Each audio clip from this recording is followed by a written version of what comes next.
You're watching EAC News. Thanks for joining us.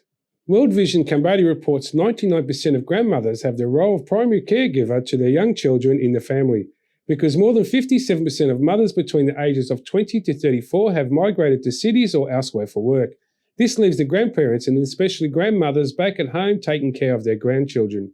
EAC News reporter Decca Nin has the story.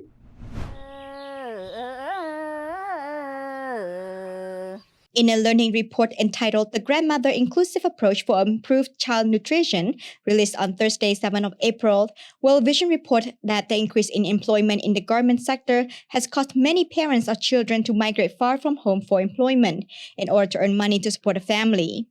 As a result, the burden of caring for young children often then falls on the grandmothers, but many lack a full understanding of how to care for young children. In response to this problem, World Vision has provided training to grandmothers, which focuses on feeding and proper nutrition for children. World Vision Nutrition Technical Officer Grana Pusavi says that leaving children at home under the care of elderly can put children at risk of malnutrition, which can lead them to be underweight for their age and stunt children's physical growth, as well as lead to psychological problems due to vitamin deficiency. She said that is why we are working on this project to see what can be done to reduce child malnutrition, as we want to see Cambodian children be productive as they grow.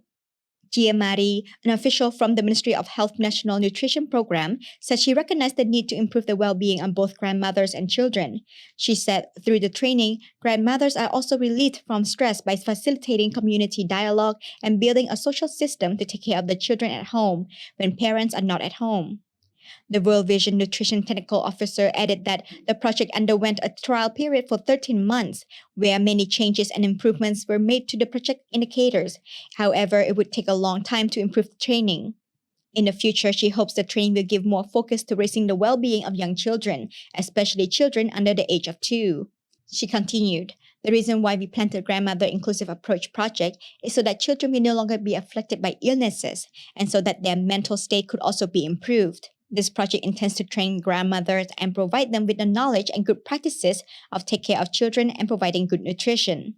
The pilot project was conducted in Samrong Tong and Basip communes in Kampong Speu province and lasted for about 13 months with the involvement of 300 grandmothers who are the primary caregivers for children under the age of 2.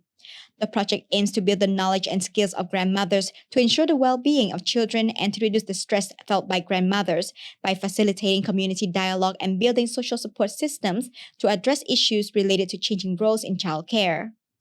According to the outcomes of the project, children aged 6 to 23 months who were able to receive a balanced diet with adequate nutrition increased by 12%, grandmothers' awareness of proper nutrition for pregnant women increased by 9%, the number of grandmothers using nonviolent methods in children education increased by 26%, and the number of grandmothers who said that they felt high stress levels in their childcare roles decreased by 12%. A village health support group member, Sundi, said that the training of this project has made her more aware of how to take care of herself and the children in the community. She said, "I want the training to continue because it is important for grandmothers to be able to take care of their grandchildren well, and this training will make them more knowledgeable." One mother, Miss Sopip, said after her mother, who is in charge of taking care of her children, attended the training, she became calmer and began speaking more kindly to her children, which made her very happy. The 13-month pilot project by World Vision was conducted in 2 communes in Kampong Speu province, while the organization plans to extend the nutrition program to 17 other provinces and destinations in Cambodia. Decca Nin, EAC News.